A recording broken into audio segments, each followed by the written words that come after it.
pour la toute première émission, vous aurez un cas pratique à la fin de cette émission. Alors, restez toujours des notes pour avoir ce cas pratique-là à la fin de cette émission. Allez, Bichard à tous ceux qui sont toujours connectés jusqu'à aujourd'hui et attendent impatiemment cette émission de JSONinfo.net. Plaisir pour moi de savoir que vous êtes là dans cette nouvelle émission en m'attendant impatiemment. Pour le compte d'aujourd'hui, nous allons parler du management. Tout le monde veut évoluer, tout le monde veut devenir quelque chose dans son boulot. Mais la question de savoir, est-ce que tu acquiers des compétences pour encadrer d'autres personnes, pour qu'on puisse te promouvoir à un rang plus élevé? Est-ce que tu te formes? Est-ce que tu fais des recherches de part et d'autre? Voilà la question. À chaque moment, on crie, oh, si je fais déjà 5 ans, je fais déjà 10 ans. Mais non, je suis un superviseur. Ah oui, mon frère, ma soeur, nommé superviseur là, ou bien nommé directeur et pays, nommé directeur zone et autres, ou bien, je ne sais pas comment vous l'appelez dans votre service, ce qui est sûr, avant qu'on nomme quelqu'un. Mis à part les affinités, mis à part tout ce qui est, si ça y est de la compétence, mon frère, il faut toujours te former. La question est de savoir, est-ce que tu acquiers des compétences? Sûrement tu l'auras déjà lu sur la vignette avant de cliquer sur cette vidéo. Bien sûr, moi c'est Eliami. Et pour le compte d'aujourd'hui, l'émission serait les 3 compétences que je vais te proposer aujourd'hui, que tu dois en avoir, que tu dois acquérir pour graver les échelons, monter au rang du management. Ça tu sais? Tu convois ça, tu aimerais le devenir dans les années à venir, ou bien tu es prêt pour ça? Alors, on va remettre un peu le manage. On va voir si effectivement vous êtes vraiment prêt pour ce poste et pourquoi on ne vous nomme pas. Alors là, donne-moi le numéro de votre DG, je vais l'appeler pour vous, pour promouvoir. Bien sûr, soyez les bienvenus dans cette nouvelle émission de JSONinfo.net. Le plaisir pour moi de savoir que vous êtes là. On se retrouve juste après le générique. Comme on le fait toujours, on se retrouve. Non, attends. Tu es déjà abonné à mon compte? Allez faire le rapidement parce que c'est temps-ci, on va donner. Ces 3 compétences, je vous le dis déjà, ce sont les 3 émissions que nous allons animer sur ce point. Mais pour le compte d'aujourd'hui, je vous donne juste un petit récap. D'accord? Une idée sur ces 3 compétences-là, je le retrouve toujours au cours de mes recherches. Et ça serait un plaisir pour moi de le partager avec vous. D'accord? On se retrouve juste après le générique. Allez, let's go! Cheers!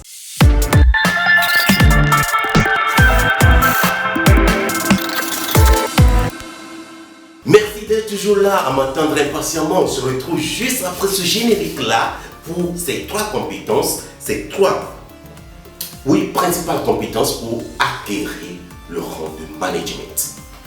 Superviseur, first line manager, directeur temps. Ça ne vient pas comme ça, non. Il faut toujours se documenter là-dessus. Il faut toujours faire des recherches. Il faut toujours être compétent. Bref, il faut être compétent. Alors, quelles sont les 3 compétences que je vous propose aujourd'hui? Avant de vous énumérer les 3 compétences, je vous rappelle de vous abonner encore de nouveau à ma chaîne Eliam Arthur et puis partager dans plein de groupes pour qu'on puisse savoir qu'il y a une chaîne comme ça qui promouvoit le travail que nous faisons, qui promouvoit qu'importe le management, qu'importe tout ce que nous avons fait. Je vous dis qu'on va changer de principe. La dernière fois, je vous avais annoncé cela, ou bien que dorénavant, dans JSONinfo.net, il y aurait quoi? Un cas pratique. Et pour la toute première émission, vous aurez un cas pratique à la fin de cette émission. Alors, restez toujours des notes pour avoir ce cas pratique-là à la fin de cette émission. Vous êtes bien assis? Vous êtes en forme? On peut démarrer. Alors, la toute première compétence qu'il faut en avoir, c'est quoi? L'attitude de gérance des ressources humaines. Oui, la gérance des ressources humaines. C'est là la gérance des ressources humaines. La toute première compétence. Mon frère, comment tu gères tes collègues? Quelle est la collaboration entre toi et tes collègues? La ressource humaine, la première des choses, avant qu'on te nomme au-dessus des autres, quelle est votre collaboration? Le gars qu'on vient de nommer dans votre entreprise, comment vous côtoyez? En dehors de cela, comment entre vous ça se passe? Quel climat, quel environnement? Tu évolues dans quoi? Comment les gens te considèrent dans votre entreprise? Quelle est ta compétence en termes de relations professionnelles avec tes collègues? Hautain, orgueilleux, envieux, ou bien courtois, jovial, aimable? Comment tu gères? S'il y a un conflit entre un de tes collègues et l'autre, comment tu gères ça? Ou bien c'est toi qui viens enflammer encore la situation? Là, c'est grave. Je peux pas te nommer. Tu peux tout faire. Mais va. Donc, la gérante des ressources humaines, ça c'est juste une partie. Je fais juste la chose. Je vous dis que ces 3 compétences seront des 3 émissions que nous allons annoncer, ou bien nous allons préparer sur cette chaîne Eliam Arthur. Alors, ça c'est déjà, abonne-toi de nouveau encore à cette chaîne parce qu'il y a plein de choses qui vont se faire voir.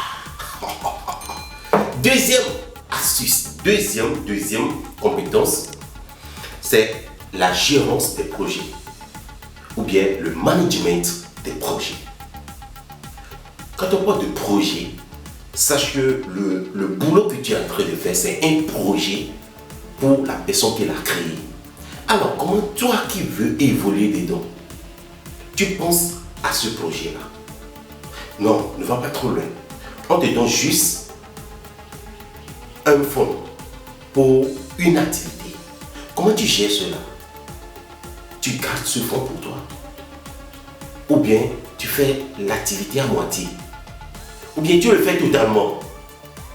Ou bien tu le fais jusqu'à ce que ton argent de poche rentre dedans? Voilà, c'est la gestion des projets. Tu considères vraiment ce projet-là? Tu penses que c'est quelque chose qui peut arriver, qui peut donner, qui peut ouvrir toujours le champ pour d'autres personnes à recruter dedans? Ou bien tu penses qu'à toi seul? Tout ceci rentre dans ce qui fait ta compétence sur le terrain et pour cela, on peut te donner encore d'autres projets. Mais si c'est que tu le fais à tes guises, bon vent, c'est de l'argent qui est tombé sur ton compte et puis tu ne gères pas ça très bien. Ah. Non, ça ne se passe pas comme ça. Le système ne marche pas comme ça. Rends big up aussi à Josué. Mon frère, on est toujours en contact, voilà. Ça ne se passe pas comme ça. Alors, troisième compétence, c'est pouvoir définir les stratégies commerciales. Est-ce que tu es prêt à définir des stratégies commerciales? Ou bien c'est seulement ce que le DG dit que tu fais? Toi-même en particulier, tu arrives à créer, à être innovant et à le proposer à ton hiérarchie que voilà, je pense que ceci, on peut le faire. Comment tu établis tes plannings? Voilà, c'est la stratégie des projets ou bien non, la stratégie commerciale qui t'amène à faire un bon projet, un bon planning plutôt.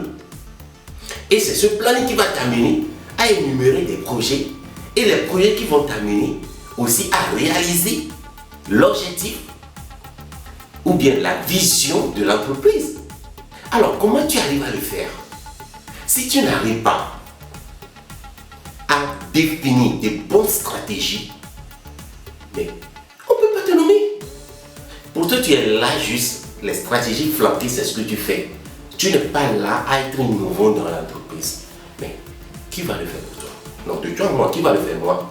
Non, je ne peux pas. Ben voilà. Raison pour laquelle peut-être jusqu'à présent, on ne te nomme pas.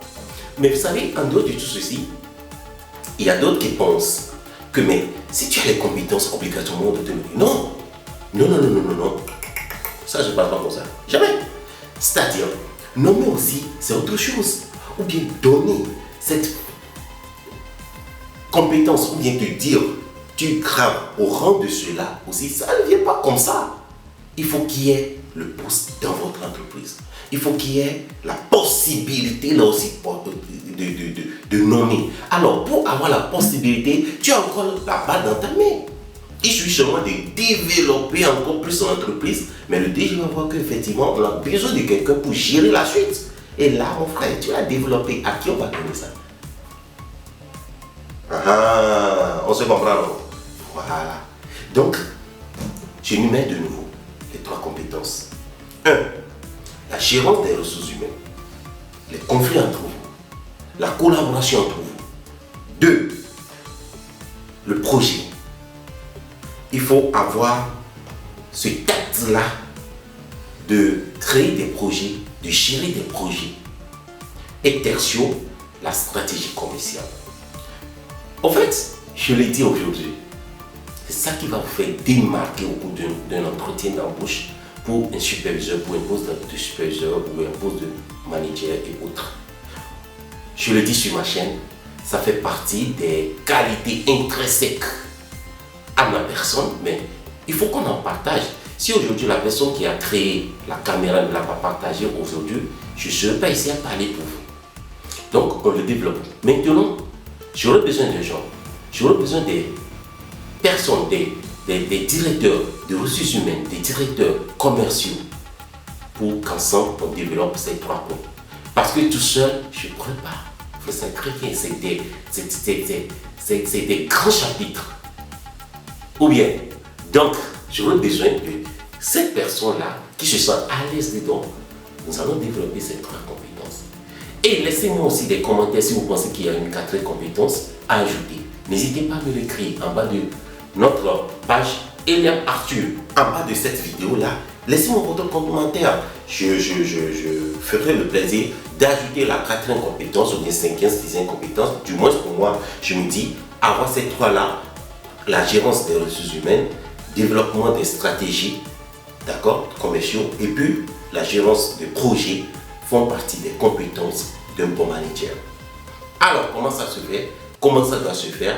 C'est ça que nous allons développer étape par étape dans chaque émission. Alors, restez toujours les nôtres. Nous allons développer cela sur cette chaîne Eliam Arthur. Plaisir pour moi de savoir que vous êtes là. Alors, on se dit à la prochaine. Non, avant de partir, notre nouvelle rubrique que nous avons introduite dans JSONinfo.net. Il s'agit de cas pratiques.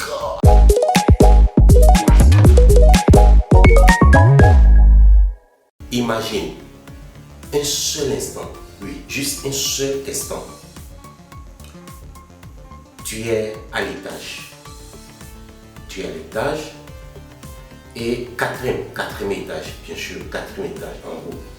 Tu regardes par les vitres ou bien la fenêtre, tu te rends compte qu'il y a un voleur qui est à côté de ta voiture et est en train de te cambrioler. Si tu ne réagis pas, il va casser les vitres et voler ton PC ou bien le sac que tu as mis sur la chaise. Tu imagines un peu, non? Mets-toi dans cette situation. Alors, d'un seul coup, tu as ces 3 options qui te viennent. La toute première, descendre rapidement les escaliers et aller attraper le voleur, bien chasser le voleur. La première option. Deuxième option, crier, 4e étage, crier et puis faire diversion ou bien faire peur au voleur. Ok? Et troisième option, d'accord? C'est que tu jettes coup d'œil, tu vois une tasse de thé. D'accord? Une tasse de thé. Et vous savez que la plus grande partie de tasse de thé, il y a aussi son couvercle en bas. D'accord? Donc, les deux, tu as trouvé ça aussi sur la table. Quelle serait ta réaction? Voilà notre cas pratique d'aujourd'hui. Tu es au 4e étage, tu regardes par la fenêtre ou bien les vitres, tu vois un voleur à côté de ta voiture, en train de te cambrioler. Et si tu ne réagis pas, il va casser les vitres, prendre ton PC, prendre ton sac, tout ce que tu as mis sur ta siège arrière. Alors, les 3 options qui se présentent à toi, la toute première, c'est de prendre les escaliers rapidement, descendre et aller attraper le voleur ou bien chasser le voleur. Deuxième option, c'est de crier depuis 4e étage pour faire diversion. Et troisième option, c'est cette tasse de thé et avec sur le bas, bon, je ne sais pas comment on l'appelle, hein, si tu te rappelles, il faut le mettre en commentaire pour moi. Ce qui est en bas, on met une tasse de thé sur ça là. Voilà, tu connais, c'est ça. Donc tu peux le mettre en bas pour moi, d'accord? Pour que je le sache aussi. Tu as trouvé ça. Quelle serait ta réaction? Qu'est-ce que tu vas faire? Rappelez-vous, nos cas pratiques énumèrent ou bien mettent toujours en évidence l'une des particularités ou bien l'une des valeurs, des compétences d'un bon marketeur. Alors, vous choisissez l'option que vous voulez sur les trois options-là et mettez-moi en commentaire pourquoi vous avez choisi A, B ou C, l'une des trois. D'accord? L'une des trois options. Vous m'expliquez pourquoi aussi vous avez choisi, admettons, d'accord, la valeur ou bien la compétence là, ou bien la qualité là du délégué ou bien du marketeur qui s'y trouve. Voilà, je l'ai dit, on va remis un peu le ménage. Je sais que tu l'as trouvé déjà, c'est pas un problème, mettez-moi ça en commentaire avant la fin de cette vidéo. Avant que je ne sorte la réponse dans la vidéo qui va suivre et je vous mettrai la réponse dedans. Zos et déjà on se dit à la prochaine. Restez toujours câblés sur cette chaîne Iliam Arthur, histoire d'échanger avec vous de très bonnes informations. Partagez cette chaîne, abonnez-vous, likez et je vous apporte encore chaque jour de belles informations. Zos et déjà on se dit, on revoit et puis ciao ciao ciao ciao ciao ciao. Comme on le fait toujours, au revoir. Bye bye.